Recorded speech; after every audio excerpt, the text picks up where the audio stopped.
Tole mata dureen irraan tana ilaaluudhaa deemnu acid base imbalance dha. Acid base imbalance jechuun asidummaadhaa fi beezummaan qaamaa yoo jeeqamedha. Kana keessaa jalqaba irratti metabolic acidosis ilaalla. Acid base imbalance jalatti wantoota gurguddaa 4 ilaalla. Inninis metabolic acidosis fi metabolic alkalosis, respiratory acidosis fi respiratory alkalosis dha. Wantoota 4 kana ilaalla. Kana keessaa inni jalqaba metabolic acidosis dha. Metabolic acidosis jechuun qaamni yooniif aasidaawii jechuudha. Yoonii fi pH'n qaamaa aasidummaa keessa seente. Akka isinii ifa ta'uuf gatiin pH'dhaa 0 irraa kaasee hanga 7 jidduun aasidiidha. 7 oliin ammoo beeziidha. Yoonii fi pH'n qaamaa kun 7 gad bu'e aasidii ta'ee jennaan. Primary base bicarbonate yoonii fi qaama keessaa hanqatee bicarbonate yoo gad bu'e aasidii yoo irra caale metabolic acidosis ta'a. It is a clinical disturbances characterized by base pH less than 7.5.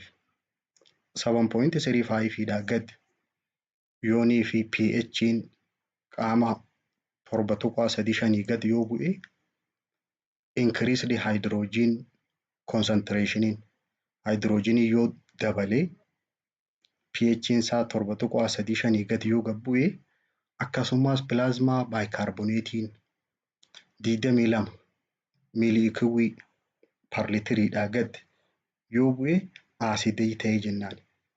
Metabolic acidosis jechuun hiikkaan isaa kana. Metabolic acidosiin kun ka'umsisaa it is produced by gain of hydrogen ion and loss of bicarbonate. Wantoota lamaan kanaan dura. Hydrogenii itti fudhachuudhaa fi bicarbonate irraa baasuu, bicarbonatein keessaa yaa'uudhaa fi hydrogeniin heddumminaan itti seenuudhaan qaamni kun gara aasidiitti jijjiirama. It can be in two forms. Metabolic acidosiin kun normal anion gap hydrogeniin sun hydrogen anioniin suni positiiviidha. Positiivii saniin anionii jaan. Inni kun gaappiin isa jidduu jirtu normaaliidhaa fi akkasumas high anion gaappiidhaa jira. Acidosiin kun bifa lamaa jira. Yoonii fi hydrogeniin kun anioniin inni fudhate kun guddaa ta'ee fi akkasumas yoo normaaluma ta'e asidummaan kun dhufuu danda'a. Metabolic acidosis foormii lama qaba jenna. Normal anion gaappiidhaa fi high anion gaappii acidosis bakka lamatti adda baafnee ilaalla. Koziin isaa direct loss of bicarbonate dha. Kallattumaan yoonii fi qaama keessaa bicarbonatonni yaa'an, bicarbonatonni dhumatan. Sababa diyaariyaa fa'aadhaaf yoo yaasaa qabaate namni bicarbonatein qaama keessaa yaa'a. Akkasumas lower intestinal fistula. Lower intestinal fistula jechuun marrimaan kun karaa gadiitiin yoo uraa qabaatan. Kabiraa urethrostomus. Urethrostomus jechuun walitti uraa qabaachuu. Urethiraan yoo uraa qabaate. Use of diuretics. Yoonii fi dawaalee nama fincaansisan diuretics fa'aa yoo fayyadamu. Isaan kun bicarbonatonni qaama keessaa akka bahan godha. Bicarbonatein qaama keessaa bahe jechuun aasidummaan qaamaa ni dabala. Inni biraa under elimination of hydrogen ion dha. Hydrogeniin qaama keessaa yeroo bahu normaaliidhatti yoo bahuu baatee kan qaama keessaa hin baane ture hydrogeniin heddummaannaan aasidummaan dhufa. Due to early renal insufficiency. Sababa hanqina kaleerraa kan ka'e hydrogenii kana baasuu yoo dadhaban. Excessive administration of chloride. Chlorideota hedduu yoo fudhate namni. Chloride hedduu fudhate jechuun hydrogeniin kun akka ol ka'u godha. Administration of parenteral nutrition without bicarbonate. Karaa hidda dhiigaatiin dawaa fudhachuu. Osootiin bicarbonatein keessa hin jiraan. Or bicarbonate producing solute. Takka immoo dhangala'aa bicarbonate hin oomishne yoo fudhatan. For example lactate faa yoo fudhatan inni kuni fudhatamuun bicarbonatein akka gabbuu godha. Akkasumas hydrogeniin akka dabaluu godha.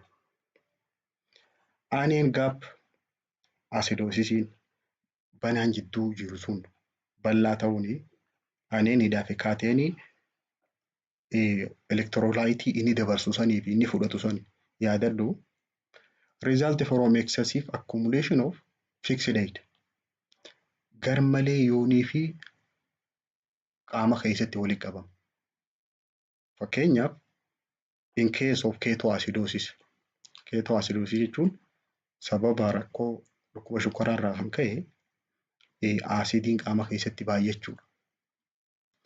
Kan biraa it can occur in lactic acidosis. Lactic acid iyyuu dabale qaama keessatti. Inni biraa the late phase of salicylate poisoning. Summii dawaalee saalisaayiletoota jedhaman warreen akka acetyl salicylic acidii faa overdoosii yoo fudhatanii summiin isaa yoo sadarkaa xumuraa irratti excessive accumulationiif. Inni biraa yuuriimiyaadha. Yuuriik aasidiin yuuriyaan dhiiga keessatti yoo walitti qabame. Kan biraa meetaanool or ethylene glycol toxicity. Summummaa meetaanooliidha. Takka immoo summii ethylene glycoliidha. Meetaanooliin takka ethylene glycoliin kuni glycolic acidii uuma. Glycolic acidiin kun qaama keessatti walitti yoo heddummaate asidummaa mudata. Metabolic acidosis jechuudhaaf clinical manifestationin nama kanarra mul'atu mallattooleen ijoon anorexia mul'ata. Fedhii nyaataa dhabuu. And also nausea and vomiting. Lolloonchisuudhaa fi haqqisiisuu ol deebisuu. Kan biraa hedeekii qaba. Mataan isaanii dhukkuba, bowwoo mataa, lethargy, laafina itti dhagayama. And also confusion. Confusioniin of wallaaluudha. Inni biraa cosmal respiration. Cosmal respiration jechuun deep and fast breathing. Sirriga fudhata garuu reetiin isaanii saffisa qabdi. Kan biraa peripheral vasodilation. Peripheral vasodilation jechuun hiddoonni dhiigaa fageenya irra jiran ni babal'atanii. Increased cardiac output. Hangi onneen daqiiqaa tokko keessatti dhiiga raabsitu ni dabala. Cold and clammy skin. Qaamni gogaan ni qabbanaawa. Akkasumas ni coolaga. Decreased blood pressure. Sababa peripheral vasodilationiin jiru sanii fi qaamni qabbanaa'uun sunis sababa sanii fi dhiibbaan dhiigaa gad bu'uun illee sababa kanarraa. Boodarra shookii qaba. Of wallaala. Inadequate superfusioniidhaan shook jaaniin. Metabolic acidosis kana assessment and diagnostic finding. The first one is history taking. Seenaa isaati. Kan lammaffaadhaa physical examination. Qaama irratti mallattoolee jenne san mul'achuudha. Confirmatory testiin ammoo laboratoriidhaan. Laboratory test goonee arterial pH dhiiga san keessa pH'n dhiiga sanii hangam takka. Yoonii fi acidosisii taate 7.35 gadi. Jechuun asidaawii karaa asidummaan deemu jira jechuudha. Bicarbonatein gabbu'aa less than 22 millicurie per liter. Kan biraa carbon dioxideidha. Carbon dioxide pressuriin 35 gatta. Beeziin beez excess heddumina beeziidhaa yoo laalle nama kana keessatti beeziin negatiiviidha. Beeziin hin jirtu asidii irra heddummaate. Silaa beez excessiin kun increase tahee alkaloosisiidha ta'a malee acidosisiin ta'u. Inni biraa aaneen gaappiidha. Hydrogenii san lamaan jidduu gaappiin isaan san jidduu jirtu. Higher than 40 millicurie in high earning gap yeroo jennu 14 ol ta'a. Akkasumas yoo normaalii ta'e 10 hanga 14 jiddu. As keessaa wanni ati qabattu metabolic acidosis jechuudhaaf arterial pH gatii pH san beekuu qabda. 7.35 gadi fi bicarbonatota. As keessatti metabolic acidosis keessatti wantoonni dabalan kabiraa. Seeraan potaasheemiin dhiiga keessatti increase ta'a. Ni dabala. Chlorideonni akkasumas increase ta'a. Lactic acid yoo ilaalle dhiiga keessatti it is elevated in case of lactic acidosis yoo jiraate. Lactic acidosis akkuma DKT sababa lactic acidiin ol ka'eef yoo acidummaa keessa seene lactic acid ni dabala.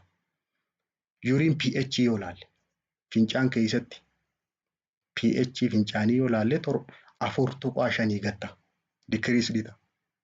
Acidii ta'a. In absence of renal disease. Yoonii fi dhukkubni kalee jiraachuu baate. Electrocardiography irratti yeroo ilaalle ECG irratti jijjiiramoonni jiru. Cardiac dysrhythmia mul'ata. Cardiac dysrhythmia jechuun disturbance of reetiin dhawannaa onneedhaa sun jeeqamudha. Bradycardia ta'a. Gabbuuti palsiin isaa. And the pattern is also change associated with hyperkalemia. Potaasheemiin ni dabala jenne. Potaasheemiin yeroo dabale rakkoo onnee irra dhufa. Yeroonii fi potaasheemiin ol ka'aa deeme T-wavein ni dheerata. PQRST dha. T-wavein suni ol dheerachaa deema. Medical managementiin namoota metabolic acidosis qabuuf wallaansi godhamu. Treatment is directed correcting metabolic defect. Waan qaama keessaa hanqate san sirreessuu irratti xiyyeeffannaan guddaan. If excessive intake of chloride yoo ka'umsi acidummaa kanaa sababa chloride hedduu fudhate irraa kan dhufe taate eliminating source of chloride madda chlorideotaa san irraa dhaabuudha. Irraa dhabamsiisuudha. Kabiraa potaasheemii ol ka'u san adjust godhu. Tartiibeessuudha. Monitoring seeraan potaasheemii. Potaasheemii dhiiga keessatti amma hordofu. Kabiraa potaasheemiin kun gara seeliitti akka dafee deebi'uuf rapid acting insulinii kennaniif. Insulinii warreen dafee dalagan. Kana kennaniifi akkasumas sodium bicarbonate kana kennama. Sodium bicarbonate is administered IV. Gara hidda dhiigaatiin kenninaafi. Inni biraa monitoring ECG change. Hyperkalemia jira. Cardiac dysrhythmia dhaan mudata jennee. Kanaafuu ECG irratti jijjiirama jiru hordofu. In patient with renal failure or toxic reaction to drug maal goona dialysis dha. Warreen rakkoo kalee qaban kalee san dhiquudha. Akkasumas warreen sababa dawaa sanii jecha summiin qaama keessa wal geesse dialysis illee barbaachisaadha. Inni biraa alkalizing agentidha. Acidummaa san waan balleessaa kennuufi. Fluid sodium chloride solution as required. Akka barbaachisummaa isaatti dhangala'aa sodium chloride dha fudhachuu danda'a. To treat source of infection antibiotic kennaniif. Madda dhukkuba sanii yoo sababa bacterial infection irraa haqqi isaadhaa fi yaasaa sanfaa qabaatee sababa kanarraa metabolic acidosis keessa seene antibiotic kenna. And antidiarrheal drug dawaalee farra yaasaadha. To treat diarrhea induced by carbonate loss. Sababa yaasaa sanii jecha yoo bicarbonatein qaama keessaa dhume yaasaa garaa san irraa dhaabuudha. Dawaalee antidiarrheal jedhaman kennaniifi. Nursing managementiin maali? Qabxiin ijoon metabolic acidosis irratti narsii wanni isiin gootu independently of dandeessee wanni isiin gootu tokko monitor BP dha. Blood pressure patientii isaanii hordofuudha. Assess level of consciousness of beekumsa isaasan amma laaluu note progressive change in neuromuscular status. Haala maashaa isaa irratti jijjiiramu ammatti hordofaa deemti. Strength, tone and movement. Cimina maashaas akkasumas sochii maashaan sun taasisuu danda'u paralaayisiif haa ta'uu waan danda'uuf amma hordofan. Provide seizure or coma application. Of eeggannaalee gaggabaa godhamu akkasumas nama of ilaaluu taa'uuf godhamu of eeggannaa akkasiisan taasisu. Namni hoyyoo gaggabuu taa'ee beediinsaa low positionii ta'uu qaba. Lafa bira ta'uu qabdi. Akkasumas side railing jiraachuu qaba. Wanni siree cinaarra ol kaasan sun akka inni irraan bororre. Frequent observation. Amma laaluudha patientii sana. Monitor heart rate and rhythm. Daawwannaa onneedhaa sanii hordofuudha amma falsiisii reetiidhaa fi riitimii. Kabiraa observe before altered respiratory exertion. Jijjiirama hargansuu irratti dhufu. Cosmal breathingii qaba jenne, fast and deep breathingii qaba jenne, kanaafuu reetiidhaa fi diipsii isaa hordofuudha. Respiratory reetiin isaa normaaliidha moo abnormaalii jira? Assess skin temperature. Temperature oowwaa fi qabbana gogaadhaa laaluudha. Mallattoon isaa maal qaba jenne? Cool and clammy skinidha qaba jenne. Gogaan isaanii qabbanaa'oo jenne. Kanaafuu amma temperature isaa laalanii kalarii isaa, halluu isaa, and capillary refilling time. Capillary refilling time sakandii 3 ol yoo hute patientiin kunii cardiac output isaa gayaa miti shookii keessa jiraachuu danda'a. Inni biraa auscultate bowel sound. Sagalee nyaanni yeroo garaacha keessa deemu dhageessisu. Sagalee san dhageeffachuudha. And measure abdominal grease as indicated. Safara garaa isaa kan safaruudha. Guddina isaa bokokuu faamaluu danda'a. Inni biraa monitoring input and output closely. Tidhiheenyaan hanga inni dhangala'aa fudhatee fi hanga inni baasee hordofuudha. And also weight daily. Kiiloo namtichaallee guyyaadhaan safaraa deema. Test and monitor urine pH. Gatii pH fincaanii qorachuudhaa fi hordofuu. Provide oral hygiene. Qulqullina afaanii kennuudhaaf. Mouth care. With sodium bicarbonate washes. Sodium bicarbonateidhaan dhiquudhaan.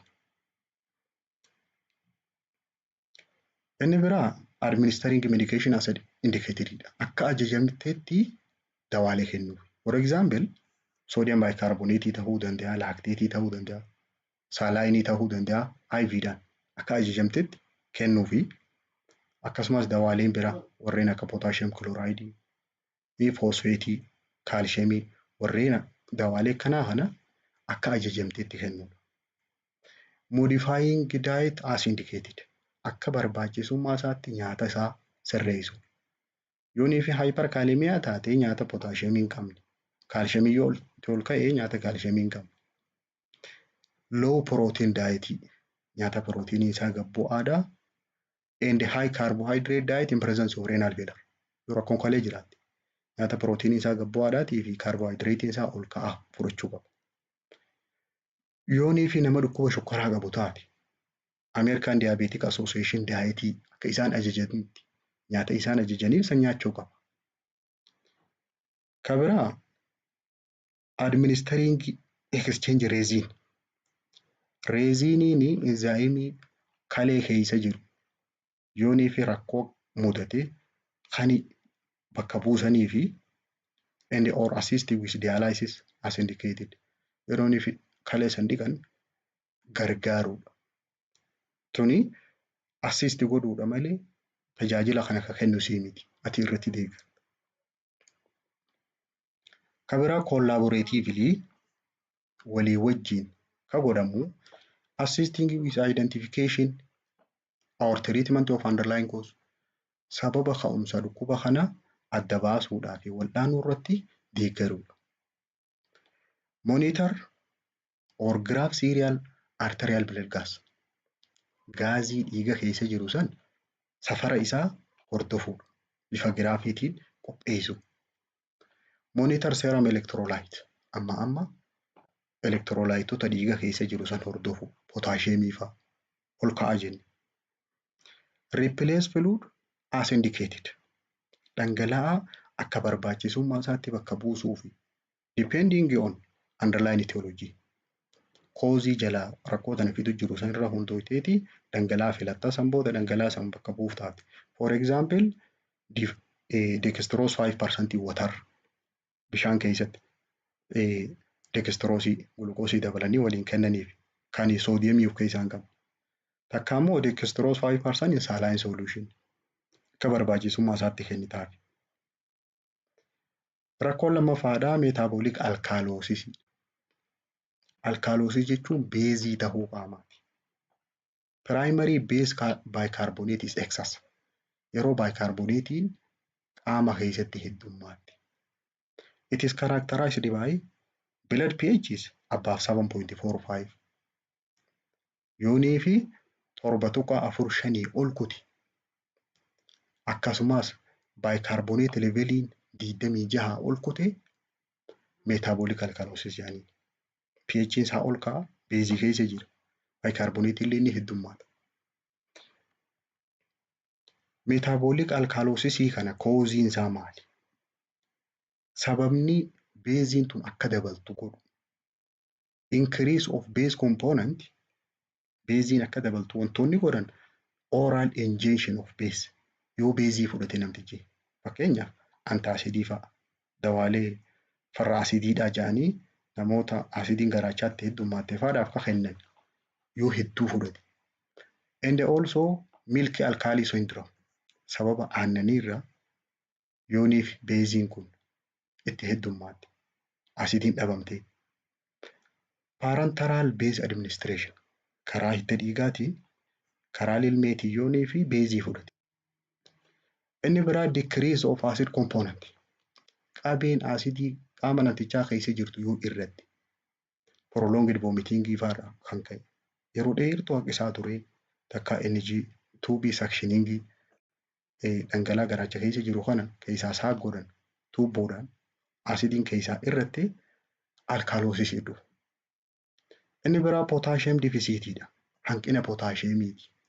Hanqina potassiumiidha. Yooniif Cushing syndrome faan jiraate.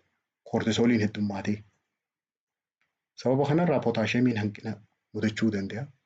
Hanqinni potassiumii mudannaan asidummaan gabbuutii alkalosisiidhaan dhufa. Kan biraa thiazide diureticsdha. Thiazide diureticsii nama fincaansisu. Dawaalee fincaaniin elektiroolaayitoota qaama keessaa baasu. Kanaafuu asidummaan akka dabaltu osoo hin taane beeziin akka dabaltu godha. Kan biraa excessive retention of bicarbonateidha. Bicarbonatein heddumminaan yoo qaama keessatti walii qabama. Clinical manifestationiin nama tokko metabolic alkalosis qabu. Mallattoon irra mul'attu decreased calcium ionization sababa kaalshiyeemiin kun hojiin hojjenne sababa kaalshiyeemiin kun gabbu'uuf tingling of finger and thumb mul'ata. Qubbeen miilaatii fi qubbeen harkaa irratti cicciniinuudha daga. Ni cicciniina. Dizziness qaba. Lafaatiitu maraan. And also hypertonic muscle. Maashaan isaa kuni ni jajjabaata. Hypertonic muscle jechuudha. Ventricular disturbance. Dhawannaan onnee isaanii jeeqamti. And also decreased motility and paralytic ileus.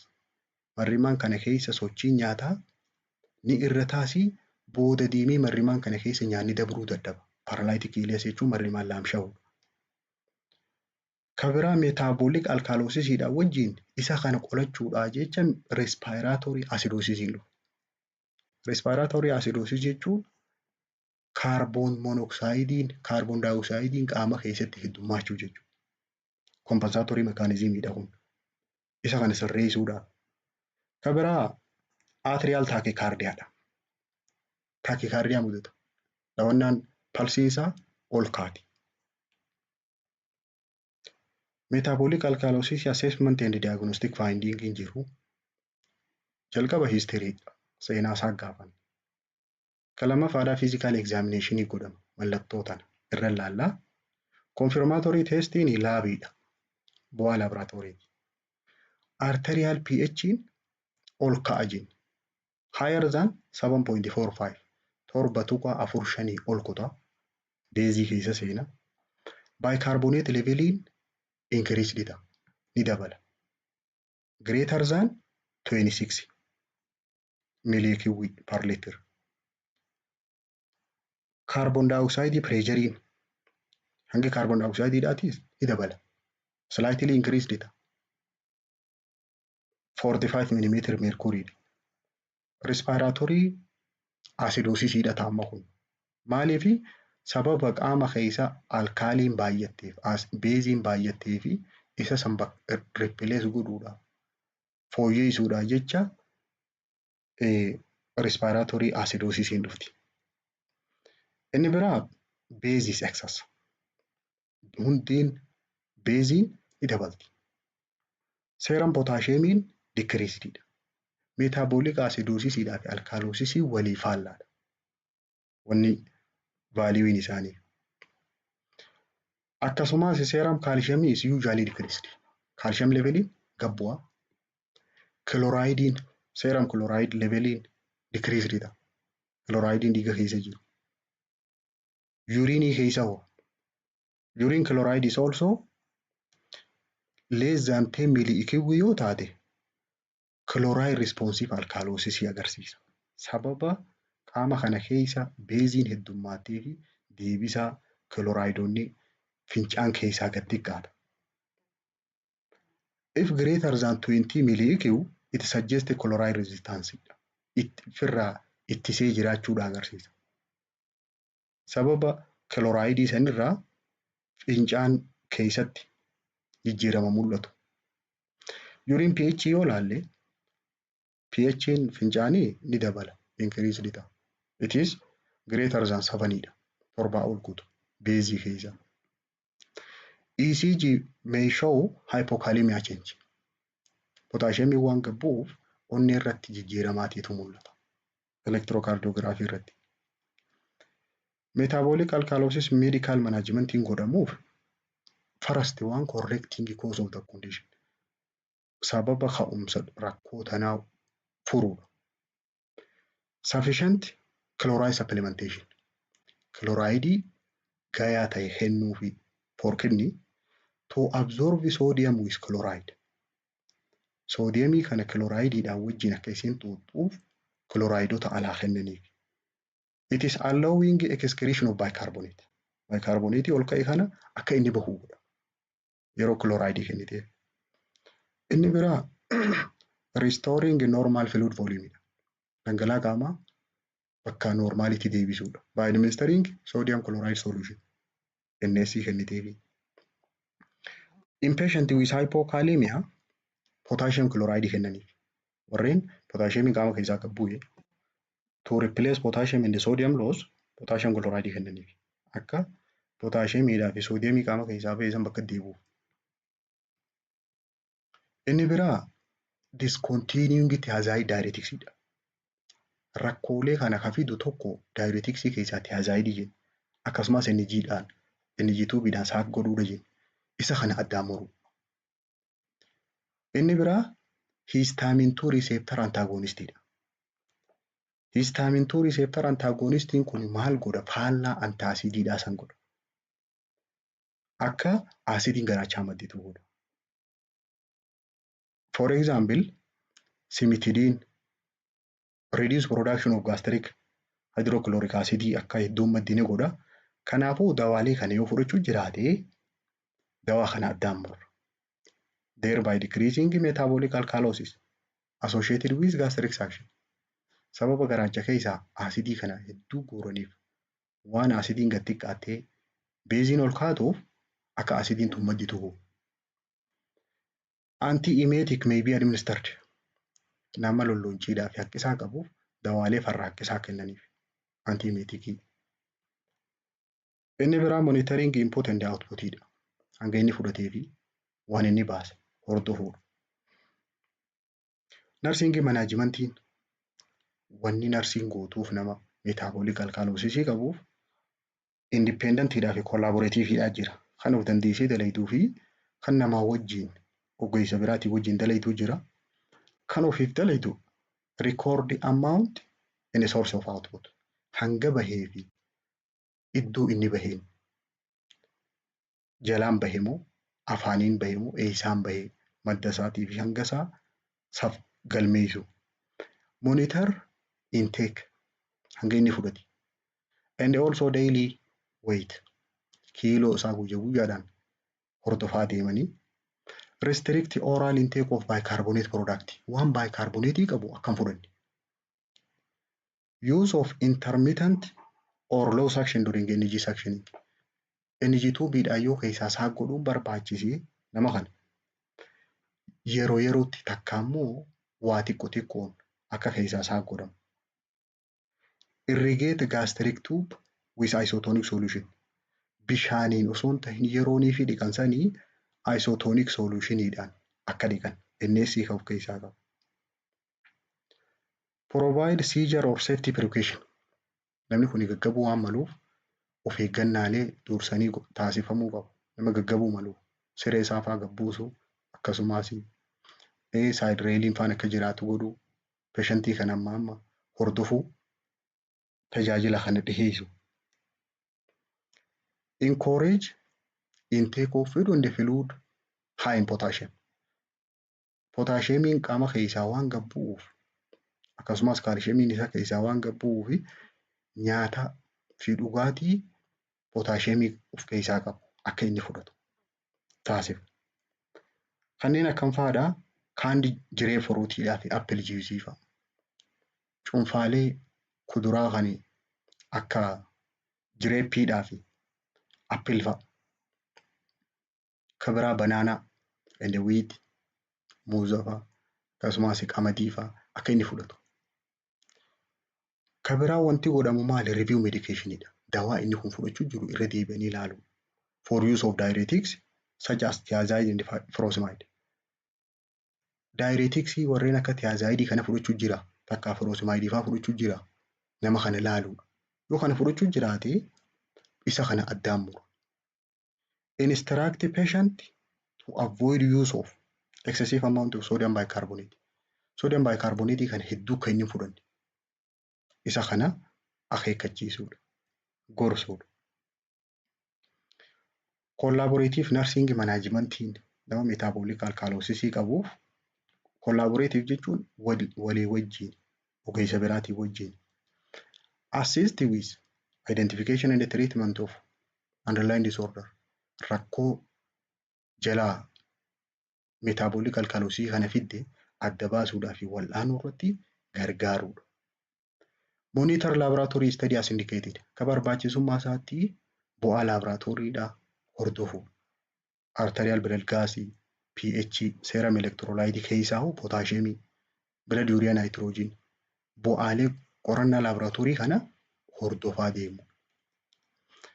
And another one is administer medication as indicated. Akka ajajametti dawaa kennuuf.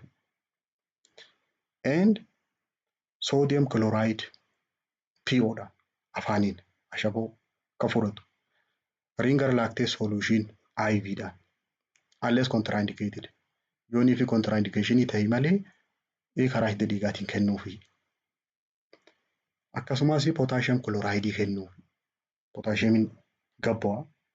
Yeroo potassiumiin gabbu'e potassium chloride kennanii. Inni biraa ammonium chloride dha. Takka immoo arginine hydrochloride dha. Kunilleen warreen chlorideota keessaa qabu. Kana kennanii fi avoid limit use of sedative or hypnotic. Dawaalee nama tasgabbeessan, dawaa nama hadoochan akka inni hin fayyadamne irraa daangeessuudha. Hypnotikiin kan nama raffisan. Encourage fluid IV or PO. Takka afaaniin yookaan immoo karaa hidda dhiigaatiin dhangala'aa akka inni fudhatu taasisu. Administer supplemental oxygen as indicated. Akka barbaachisummaa isaatti oksijiinii kennuu fi dabalataan. Maalii fi respiratory acidosis qaba jenni. Carbon dioxide ol ka'a. And respiratory treatment to improve ventilation. Argansuu saasan fooyyessuudhaaf oksijiinii kennaniif. Prepare patient for or assist with dialysis and needed. Kaleen isaa dhiqamuu yoo barbaadde patientii kana qopheessuu yeroo inni dialysis ta'uu jiru san deeggaruudha during procedure. Rakkoon sadaffaadhaa respiratory acidosis-dha. Respiratory acidosis jechuun bicarbonate dabaluu jechuudha.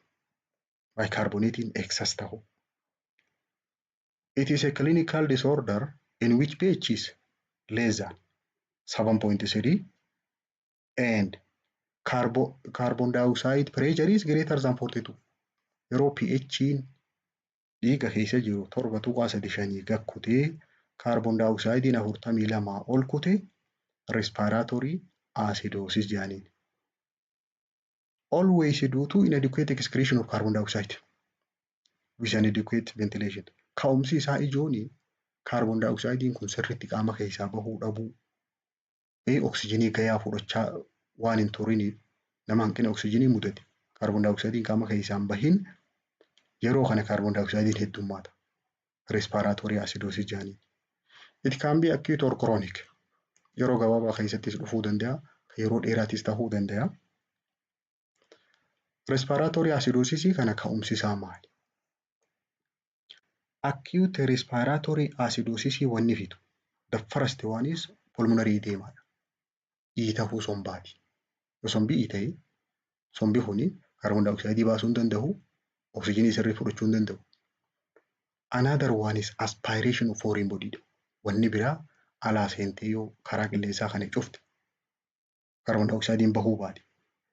Overdose of sedative dawaalee nama tasgabbeessan faayoo humnaa ol fudhate takkaa dawaalee baarbitureetii jedhaman kan gaggabaa fudhatamu poisoning isaa yoo mudate overdose fudhate.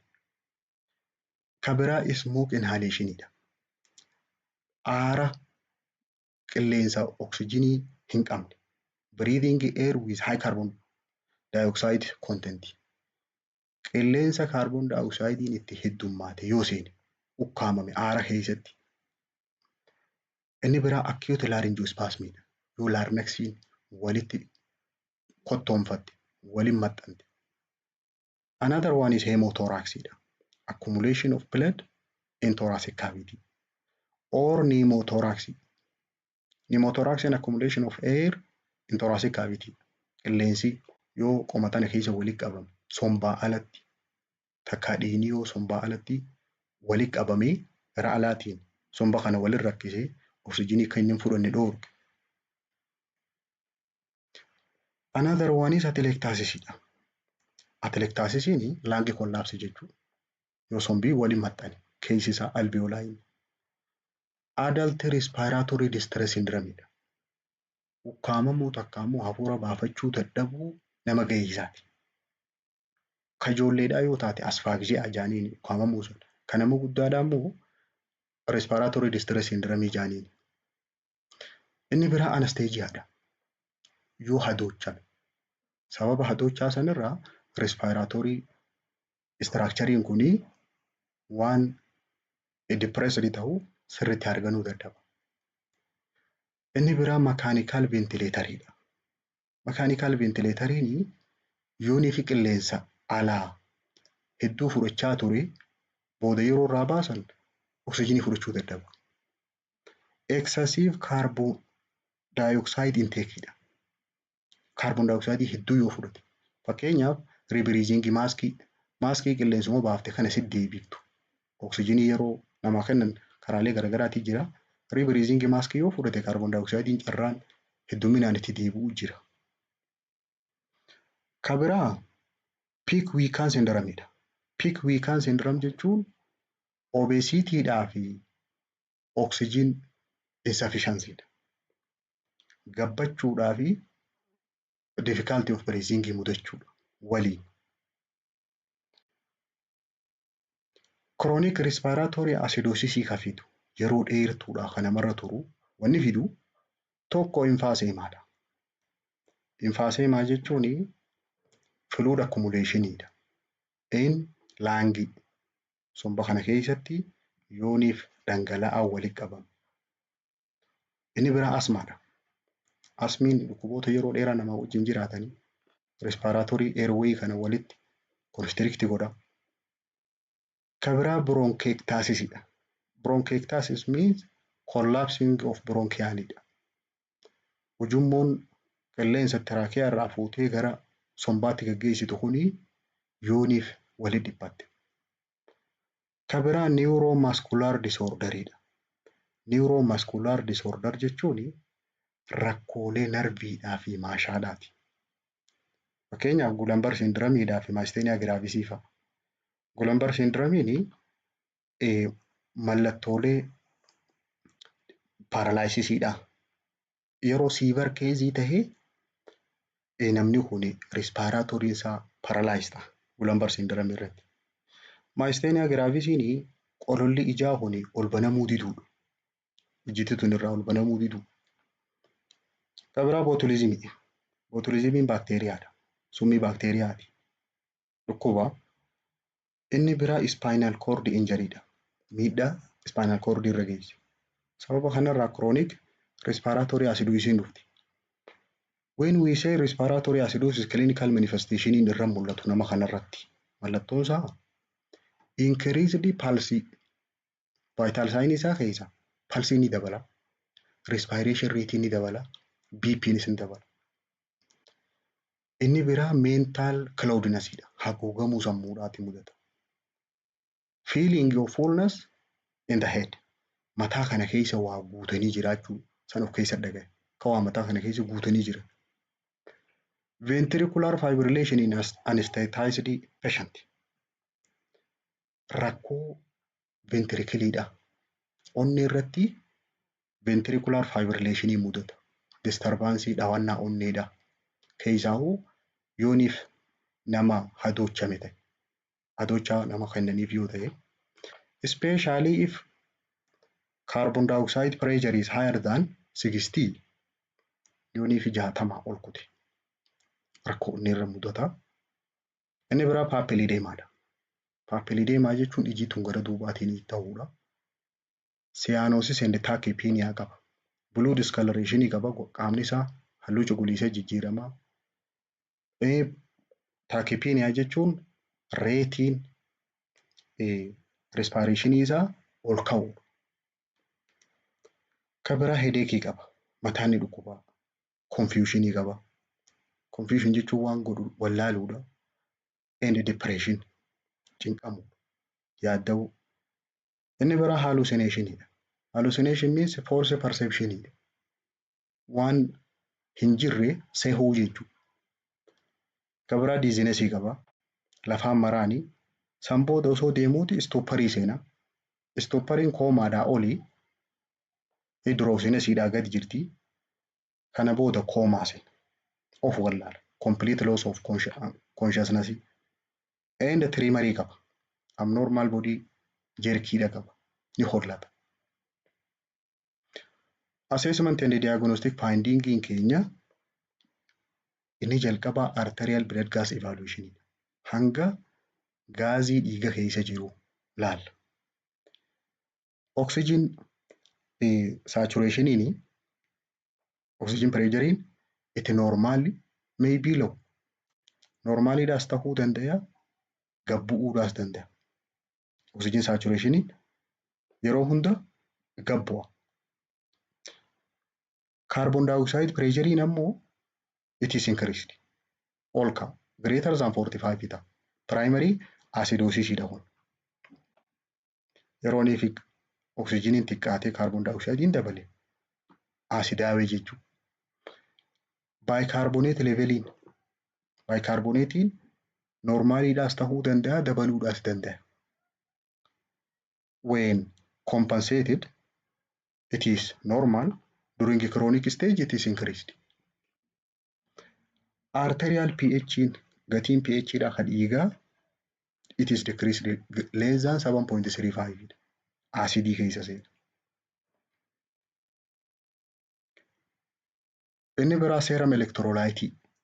Dhiiga keessa electrolytoota jiru yoo laalle potassiumiin it is typically increased. Potassiumiin ni dabala. Arterial pH may be within lower normal limit when compensation has fully occurred. pH dhiigaa suni normaalii gara gadiirraa gara normaaliitti ol deebi'uu danda'a. yeroonii fi during compensation jechuun hanqina qaama keessa mudate kana qaamni fooyyeffachuudhaaf yeroonii fi carraaquu when renal retention of bicarbonate has fully occurred. Chest X-ray fayyadamnee to determine any respiratory disease dhukkuboota sombaa dhukkuboota sirna hargansuudhaa jiru adda baasuudhaaf raajii fayyadamna. Drug screen if overdose is suspected. Yoo dawaadha humnaa ol fudhatee shakkame dawaa san laaluudha. ECG dha ka biraa electrocardiography to identify any cardiac involvement as a result of COPD. Dhukkuboota chronic obstructive pulmonary disease irraa yoo rakkoon onneedhaa faan kan mudatti jiraatte ECG ilaalan. Medical managementiin directed at improving ventilation. Kaayyoon keenya guddaan hargansuu isaa san fooyyessuuf. Pharmacologic agents as indicated dawaalee yeroo san barbaachisan to reduce bronchial spasm bronchodilator.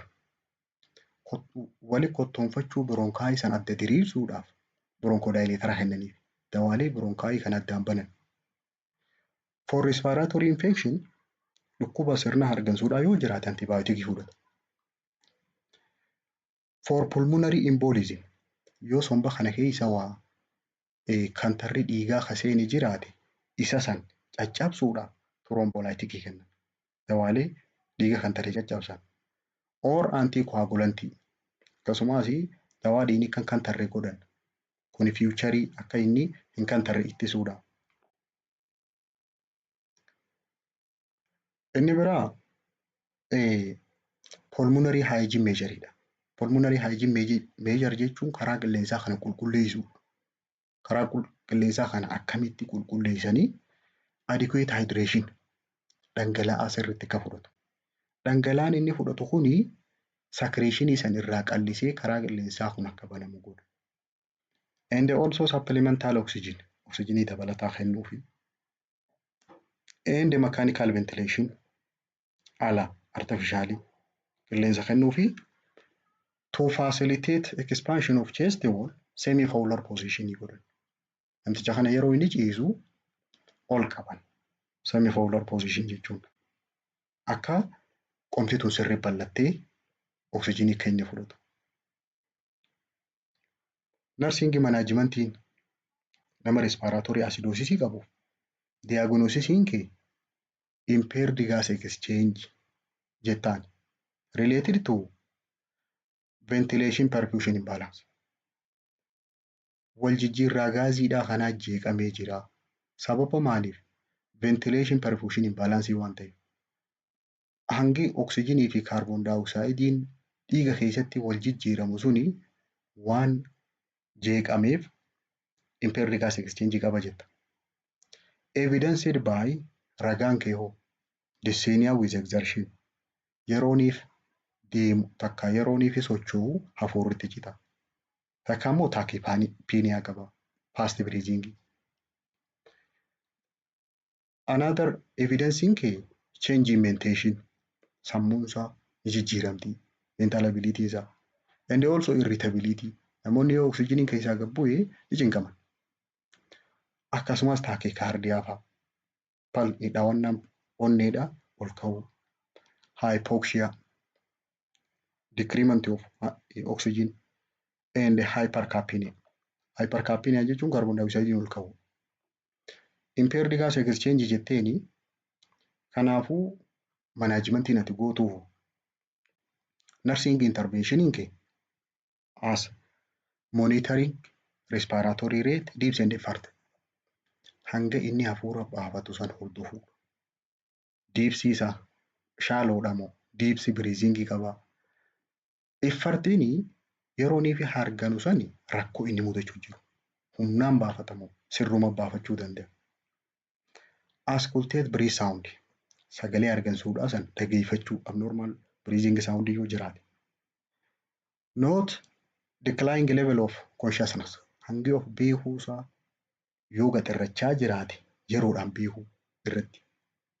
And also monitor heart rate and rhythm. Dhawannaa onneetiis yeroo yeroodhaan hordofuudha. Note skin color halluu gogaadhaa san temperature isaa jiidha isaa hordofuu. Encourage or assist with deep breathing exercise and coughing. Akka inni qilleensa sirrii keessa fudhatuu fi akka inni qufa'u kana ni barsiifta. Deep breathing godhi jetteeni akkasumas qufa'i jetteeni. Kabiraa nursing intervention in place in semi-fowler position. Mataa siree san ol qabuu fi restrict use of hypnotic sedative. Dawaalee nama raffisan kan fayyadamu. Tranquilizer dawaalee jaaman kan fayyadamu. Maaliif respiratory depress godhuu waan danda'aniif. Discuss cause of chronic condition when known. Yoo beekame ka'umsa dhukkuba kanaa yeroo beekamee wajjin mari'achuu. And appropriate intervention or cervical activity. Hojii inni godhu akkasumas akka inni itti of yaalu dhukkuboota ciccimaa yoo qabaate kanneen akka COPD fa'aa yoo jiraate. Inni biraa nursing intervention keessaa collaborate gootee kan ogeeyyii biraatiin wajjin ati dalaytu assist godhu. Maalirratti during identification and treatment of underlying cause. Ka'umsa dhukkuba kanaa yeroo adda baasanii fi yeroo wallaanan deeggaruudha. Monitoring arterial blood gas. Gaazii dhiiga keessa jiru san hordofuu, pulse oximetry akkasumas glycolic hemoglobin, serum electrolyte level. Inni biraa administer oxygen as indicated. Akka ajajametti oxygenii kennuu fi maintain hydration. Hydrationii dhangala'aa namtichaa kana to'achuu karaa hidda dhiigaatiinis afaaniinis. And also provide humidification. Humidification qilleensa hurkaa qabu kennuufi. Qilleensa hurkaa qabu wanni kennituu fi secretionii san irraa qallisee akka yeroo qufa'e productive akka ta'u godhu. Inni biraa chest physiotherapy.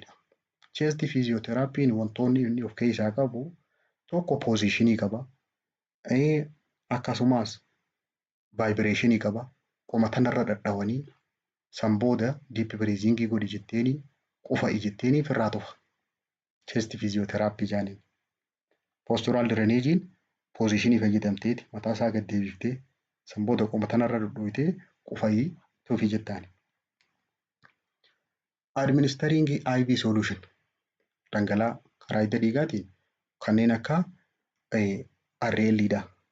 Ringer lactate solutionii kennuufi takka ammoo sodium lactate solutiona duwwaa tuqaa ja'a miilii solutionii kennitaafi. Inni biraa administer medicationidha. Dawaalee akka ajajamtetti kennu. Fakkeenyaaf sodium bicarbonate, potassium chloride in case of yoonii fi potassiumiin gabbu'e potassium chloride kennaniif. Sodium bicarbonate immoo yoonii fi carbonatein gabbu'e kennanii fi inni biraa bronchodilator in case of bronchospasm yoo jiraate warreen akka salbutamolii fa'aa warreen bronchodilator jaaman. Nutrition irratti provide low carbohydrate and high fat diet if indicated to reduce carbon dioxide production. Oomisha carbon dioxide kun akka gabbuuf nyaata carbohydrate xiqqaa qabu kan faatii guddaa qabu kennaniif.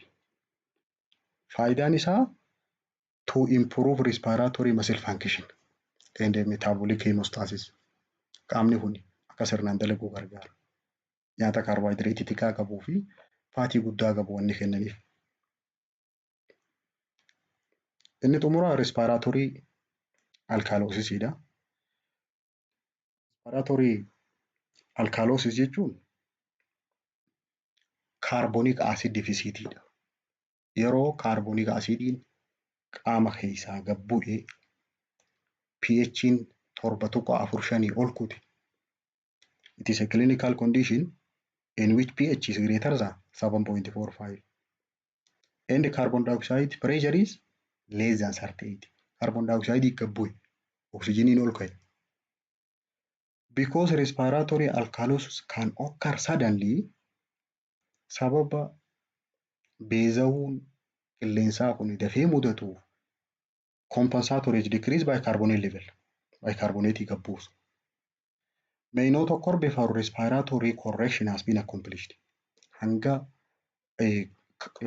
hargansuu kana sirreessinutti isa kana irratti arguu hin dandeenye. It may be acute fi chronic ta'uu danda'a respiratory alkalosis kun kuma respiratory acidosis. It is causes always due to hyperventilation. Garmalee qilleensa fudhachuu irraa dhufu. Inni biraa extreme anxiety dha. Garmalee yoo cinqaman yoo yaaddawan. Hypoxemia. Hypoxemia jechuun oksijiniin dhiiga keessaa gabbuu. And the early phase of salicylate intoxication. Salicylic intoxication facing jalqaba respiratory alkalosis. Kabiraa baakteeriimiyaadha. Baakteeriyaan dhiiga kana keessatti heddummachuudha. Keessaa'u giraam negatiif baakteeriyaan. Baakteeriyaan shanyii giraam negatiivii jaaman sun yoo dhiiga keessatti heddummaate. Inappropriate ventilator setting. Inappropriate ventilator setting jechuun hanga inni barbaaduu fi hangi kennamu sun yoo wal gituu baate. Isa humna isaatii ol yoo kennamu. Clinical manifestation nama respiratory alkalosis qabu lightheadedness qaba. Joonjii of wallaaluu san qaba lafti maruuni lightheadedness jaaniin. Dhukkubbii mataa salphaa takka immoo lafti joonja'uuni. Sign and symptom related to decreased calcium. Mallattooleen kaalshiyamiin gabbu'uudhaan wal qabatee jiru inability to concentrate xiyyeeffannaa dadhabu waan takka hordofuu dadhaba. Numbness and tingling sensation hadooduudhaa fi qaamni cicciniinuu fa'a. And chauffeutic signiidhaa fi throat signiin irra mul'ata. Chauffeutic signiin yerooniif namticha kana BP irra keenya kan mul'atu sanii. Throat signiin ammoo yerooniif facial nerve kanatu inni kan mul'atu kan kaleessa galgala ilaallee turre. Inni biraa teetaaniidha. Teetaanii jechuun ispaasmii jajjabaachuu muscle rigidityidha. Mallattoon biraa loss of consciousness qaba. Of wallaalaa and tachycardia palsiinsaa ol ka'uu garmalee. Ventricular and atrial dysrhythmia. Reetiin onneedhaa jeeqamuudha. Gara lachuu irrattu. Atramii irrattis ventricle irrattis. Compensatory mechanismidha. Mallattoon mul'attu. Decreased respiratory rate. Dhawan hargansuun reetiin hargansuu nama sanii gabbuudi. If body is able to respond to drop carbon dioxide.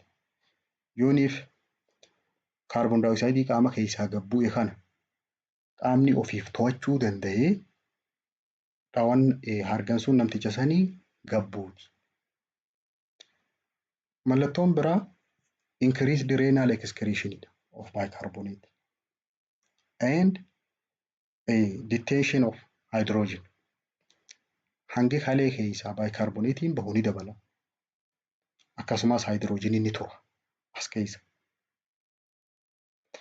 Diagnosis respiratory alkalosis arterial blood gas yoo ilaalle gaasiin dhiiga keessa jiru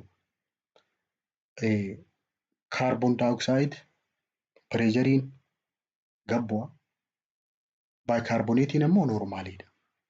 Bicarbonate electrolytota keessa potassiumidhaa fi calciumidhaa gabbu'a. Both potassium and calcium is decreased. Medical management isaa maali? If the cause is anxiety, yoo ka'umsi rakkoo tanaa sababa cinqii irraa taate, the patient is instructed to more slowly suuta akka hargan jechuun carbon dioxide qaama keessatti kan walitti qabamu. And to breathe into closed system. Waan fuula duraan cufaa qabutti keessatti harganii sanuma akka deebisu. Waan akka feestaala afaanii kaatee sanitti harganii isuma san deebisa. Isuma itti harganii san. Waan akka afuuffee. Sedative may be required to relieve hyperventilation. Nama garmalee cinqameef dawaalee farra cinqiidhaaf haa kennuuf hin barbaachisa. To relieve hyperventilation in very anxious patient. Kan biraa treatment of other cause of respiratory alkalosisiin underlying problemii furuu irratti xiyyeeffata. Wallaansi isaa. Directly through correcting underlying problemidha. Kanaafuu fluid and electrolyte koorsii asirratti xumurra. Sagantaa biraatiin hanga walitti deebinutti